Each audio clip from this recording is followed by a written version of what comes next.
Indiana Newsdesk is made possible in part by Smithville Fiber Internet, streaming TV, home security and automation in Southern Indiana. More information at smithville.com. MALLOR GRODNER Attorneys, providing legal services to clients and the community. Understanding, expertise, results. Bloomington and Indianapolis. LawMG.com. IU Alumni Association, connecting IU's network of alumni and sharing the Indiana spirit through scholarships, advocacy, and volunteerism. alumni.iu.edu. IU Center for Rural Engagement, extending IU Bloomington resources to improve Hoosier lives in partnership with communities and organizations. rural.indiana.edu. And by WTIU members. Thank you. Coming up on Indiana Newsdesk. The number of Hoosiers who've died from COVID-19 is approaching 2,000. The latest on the coronavirus pandemic just ahead. Testing is improving, but it can still be a difficult process. Coming up, one of our reporters shares his experience trying to get tested after displaying symptoms of the virus. You're here for the COVID screening? Unfortunately. All right, so what symptoms are you having today? The primary election is next week. Ahead, we sit down with the Democratic candidates for the District 40 Senate seat. And high school seniors missed spring sports, prom, and now graduation. For most, if not all, this is the biggest accomplishment they've had in their life at this point. And an appropriate celebration is necessary, I think. Ahead, how one local school is honoring its graduates. Those stories and much more right now on Indiana Newsdesk.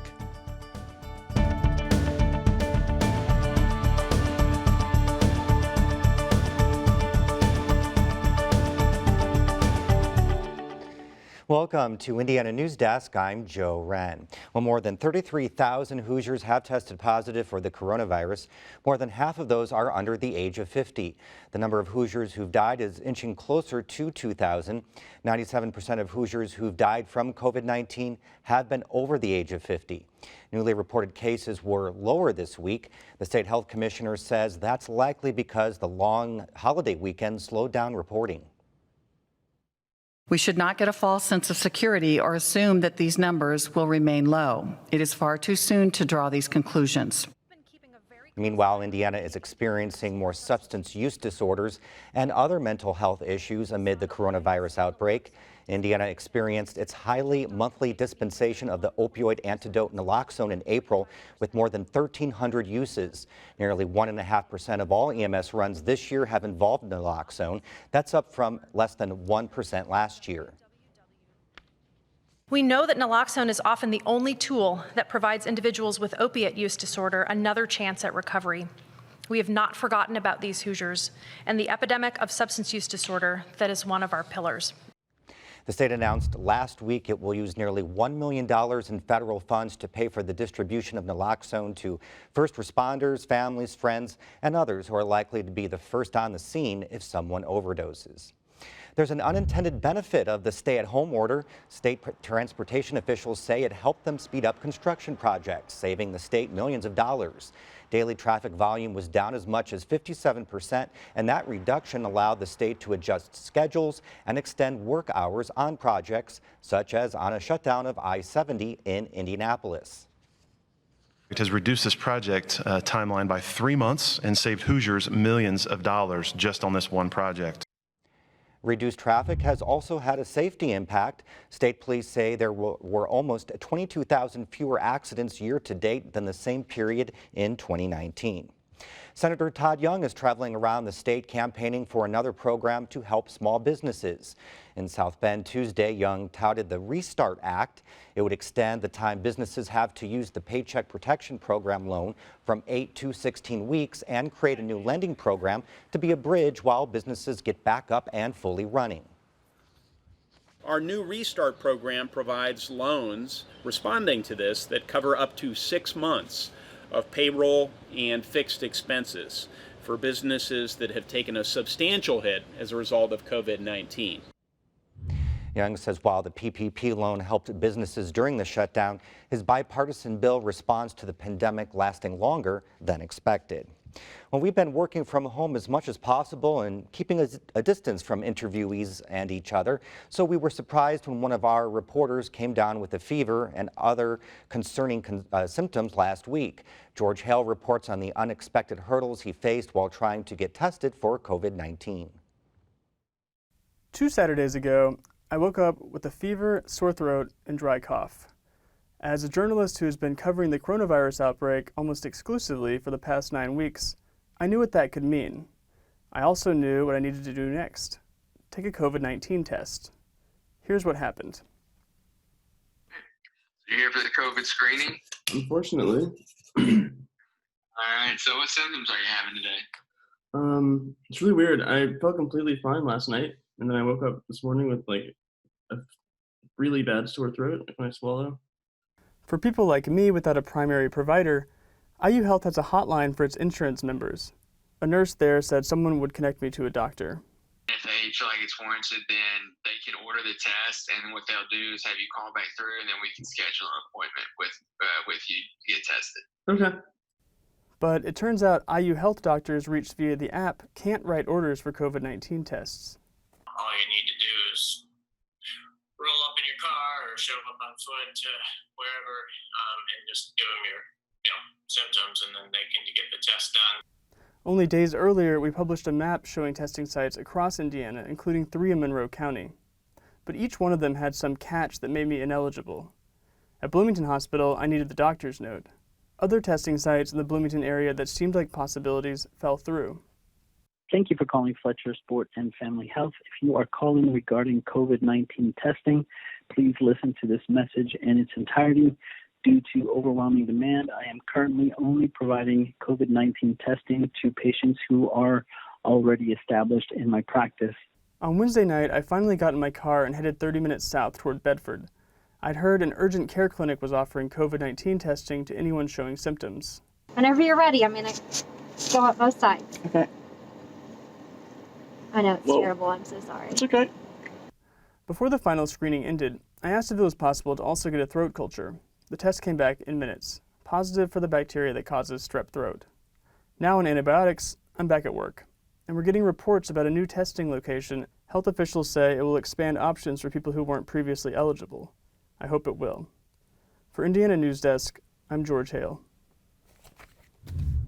Coming up next on Indiana Newsdesk. Early voting is underway. Ahead, we sit down with the candidates hoping to win the Democratic nomination in the District 40 Senate race. And graduation celebrations look a lot different this year.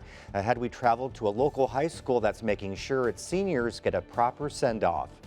These stories and more right here on Indiana Newsdesk. The WTIU WFIU news team connects Indiana to the world. We bring you the top news of the day on radio, TV, and online. We round up the stories that have people talking each week and dig deep into the issues that affect your community the most. The WTIU WFIU news team is where you are and telling your story.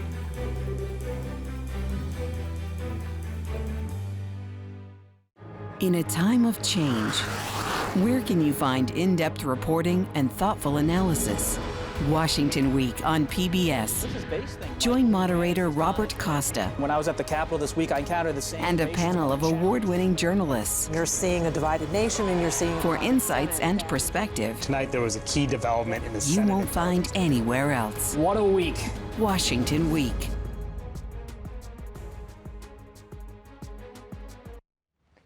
Welcome back to Indiana Newsdesk. Well, the race for Indiana's District 40 State Senate seat is wide open after incumbent Mark Stoops announced his retirement in the fall. The district covers most of Monroe County, including Bloomington. There are 3 Democrats vying for the party's nomination. They're Trent Feuerbach, Shelley Yoder, and John Zodi. I sat down with each of them. We start tonight with one of the bigger issues Indiana lawmakers will have to deal with next year: teacher pay. You know, I have a unique approach to this. You know, Republicans say they want to reduce taxes. Hey, you know, when it comes to teachers, firemen, IU employees, anybody that works for the state, we really need to just eliminate state and local income tax on their salary. We're not talking about federal income tax, and they're still going to owe that to the federal government. They're still going to finance, Washington. We made a promise to our teachers to increase their wages. A Rockefeller study came out, and Indiana is at the lowest of what we pay our teachers since 2002, and we need to remedy that. And we promised them that in this last session. We cannot go back on our promise, and I will be a fighter in making sure that we make whole those teachers' salaries. Well, I think the fight is hard. There were 20,000 teachers on the lawn of the State House on November 19th. I'm afraid the General Assembly and the state administration sort of kicked the can down the road. Governing is all about priorities. And I talk a lot about universal pre-K because I think when you're looking at education, if you can't give a kid an early start to their education and make that available for everyone possible in the state, you're missing a generation of opportunity. What would you see your role as a member of the minority party in the Senate, which you surely would be elected, as a Democrat? Well, of course, I am a Democrat. And, again, you have to build coalitions with people in Indianapolis. It is heavily Republican. It is heavily conservative. How do you do that? What you do, Joe, is you figure out what things you actually agree on. And you work with them on that. In business, I worked in a diverse organization. I was working with senior managers in multiple countries all over the world. I was traveling to Europe every 3 months to work on projects. You have to be able to work with people that are different from you. Well, there are 3 numbers that I think are really important. We only have 50 state senators, and 40 of them are Republicans. So there are only 10 Democrats. It is a super minority if you want to speak about numbers. Only 2 of those are women. And I'm proud to be part of been endorsed by 25 for 20, which is an Indiana movement trying to get more parity and more representation and more women into the State House. I'm also endorsed by Emily's List, which is a very progressive agenda trying to get more women elected into politics. And so those 2 organizations see the value and see the effectiveness of having women serve us in the State House. Mm-hmm. Well, I think it's sort of 2-pronged. Number one, I would be required. I would be glad to look across the aisle. At first place I would look are with my fellow legislators from this area, assuming we still have a bipartisan representation. If there's any Republicans and any Democrats representing Monroe County, you've got to reach across the aisle and figure out ways to work together for this district. There are going to be large issues that we disagree on as Democrats and Republicans. I think it's unrealistic to think anything otherwise, but there are things we can agree on, and things we all know is that we want this community and our district to thrive, and we've got to figure out ways to do that together. We've seen people come together. Of course, we don't know what's going to happen in January in terms of the pandemic, but let's say you take this seat in January. The economic recovery is going to be an ongoing thing no matter what. I guess we can count on that. That's going to happen. Sure. What would be your role in helping Indiana's economy get back on track? Well, we have to take care of state employees and state workers, particularly here in Bloomington. We have Indiana University. If Indiana doesn't come back in the fall, if the students don't come back, that's a huge hit to our economy locally. The good news for Indiana is in years past, we've run budget surpluses. I have a degree and background in economics and finance, and I can tell you there's lots of credit available from the Federal Reserve right now. Indiana and our state legislature and governor need to get on the ball. We need to issue state bonds, and we need to finance government for next year. We're going to need it. We're going to need to borrow some money. We have an opportunity. We have seen through COVID-19 the real fissures that exist in racial disparities in healthcare and education and in the economy. We have an opportunity to reset and to be very mindful in making sure that our brown and Black neighbors, that women have access to funding that we are now seeing they haven't had the access when we are talking about recovery for our economy. In the state of Indiana, I think what would be really helpful is our neighboring states have something called a work share program, and it affords small businesses the opportunity to maintain and retain their really good employees without having to furlough them if they're having some difficulties in making payroll. Well, I think the 2021 session of the General Assembly is going to be a budget year. And so the General Assembly will have to make important decisions about the budget. I think we need to make sure our safety nets are protected. They have been put to the test during this pandemic, in addition to our businesses, our employers, and our employees. So I think it's a continuation of working to provide resources to businesses so that they can continue to operate. It's giving employees the resources they need to either access benefits or to take part in the safety net if they need it. And in the budget session, protecting those priorities is going to be first. Then we move right on to public education. Our schools are closed, kids are home, and so that makes certain children vulnerable. We've got to make sure that our families are stable. What's the biggest challenge facing District 40? And then how would you compare that to the biggest challenge facing Indiana? And then attacking that in 2021 if you take this seat? Well, the biggest challenge clearly facing District 40 right now is a direct result of the pandemic. It's this insecurity and not knowing what's going to happen with IU. And what I would do as a state legislature, what I would like to see us doing statewide is make sure that we're giving support and confidence to the people of Bloomington that the state is going to back up and fund this critical institution, not just here, but Purdue University and other universities in the state. Well, what we know in Monroe County is the cost of living is incredibly high for our residents. And whether it's affordable housing, whether it's being able to afford paying the groceries, paying the utility bills, cost of living in Monroe County is higher than most other places in Indiana. And so I've been talking about minimum wage, and we can't even get that to 15 when we know that in Monroe County it's over $16 in order to have a living wage and pay the bills. Well, I think it's one and the same. I'm always going to point to education. We've got a great education system here. We've got great leaders, but public education is under attack in this state. And I don't think Monroe County schools or Richland Bean Blossom schools are immune from that. And so we've always got to look first at public education. I'm always going to say my biggest priority, the first thing I would work on as a state senator is pre-K and making it go universal. And that goes along with protecting public education. So it's always going to be an issue here, making sure our schools are equitable and fair and thriving. But that's a big problem statewide in a number of districts and a number of areas, whether it be rural, urban, or suburban. There are no Republicans running for the District 40 seat in the primary. While the return of sports is coming, the unthinkable happened in early March when nearly every sports league in the country suspended play because of the virus. While fans are eager for games to resume, the virus will affect sports for the foreseeable future. Ethan Burks reports. Brendan Pickens and his family are diehard Hoosier fans who live near Indianapolis.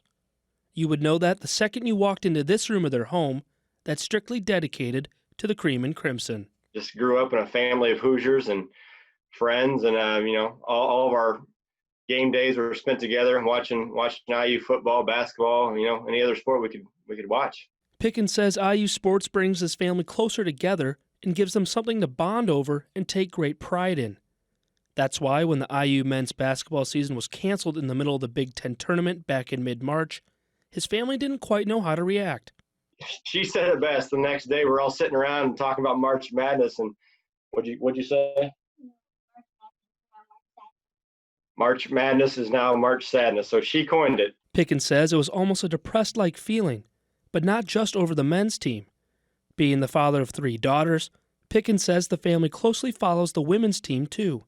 They were, top 20 most of the season and probably a 5 seed going into the tournament. And then, like I said with IU, kind of making the move to, do some damage. It's just kind of an emptiness, like, hey, what could have been? Dr. Ed Hurt, a professor of psychology and brain sciences at IU, studies sports fandom and its psychological effects on people's attitude. We found that it extends not just in affecting your mood, but it actually affects your self-esteem.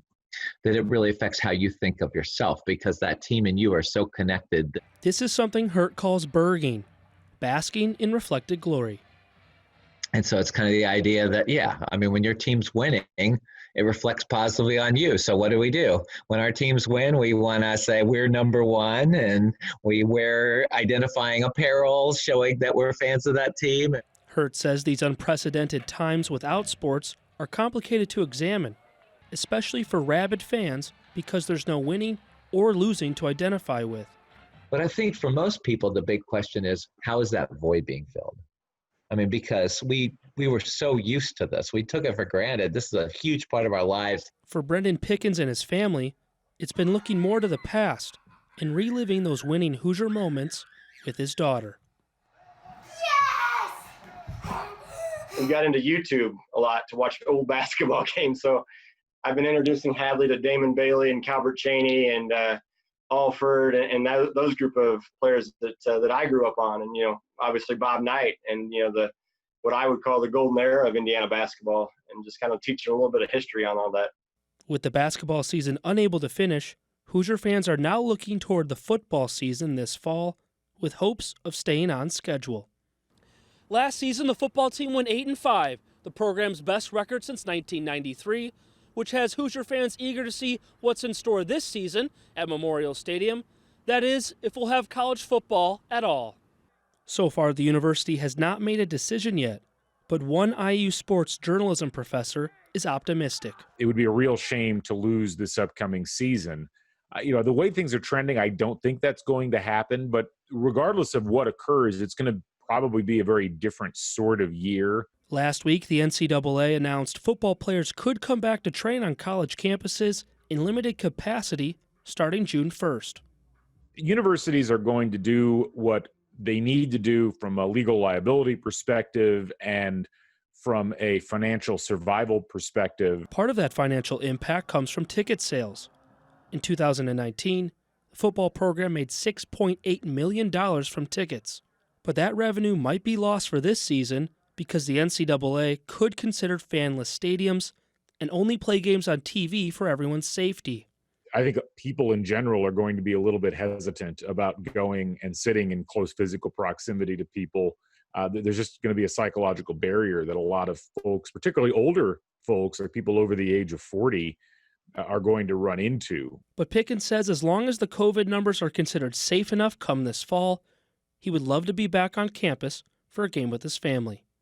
Hoping that they open things up once football season starts back up and we can get down there in Bloomington and proceed with life as normal. But there's no telling when or how long it will take for life to get back to normal and what that new normal will look like. For Indiana Newsdesk, I'm Ethan Burks. In a recent poll from Seton Hall, 72% of respondents said they would not attend games until there's a coronavirus vaccine. A similar percentage, 76%, said they would be fine watching broadcast of the games without fans. The Bartholomew School District is having its virtual commencement this weekend for students and their families to stream. And while this year's graduation ceremony may be different, administrators, teachers, and staff wanted to make sure students still had the chance to walk the stage. Reporter Mitch Legan has more.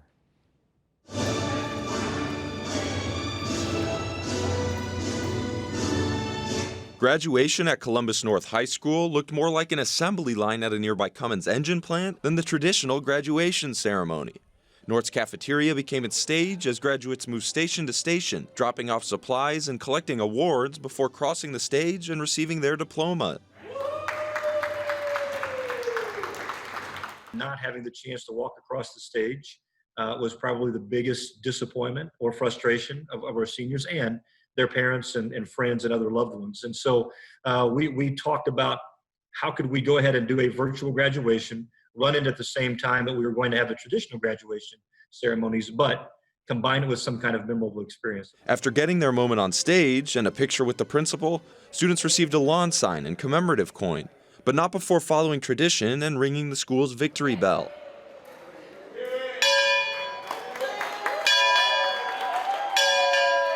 Each of the community's 3 public high schools, Columbus North, East, and New Tech, created their own versions of the ceremony. At North, they scheduled different days this week for students to sign up and come get their diplomas.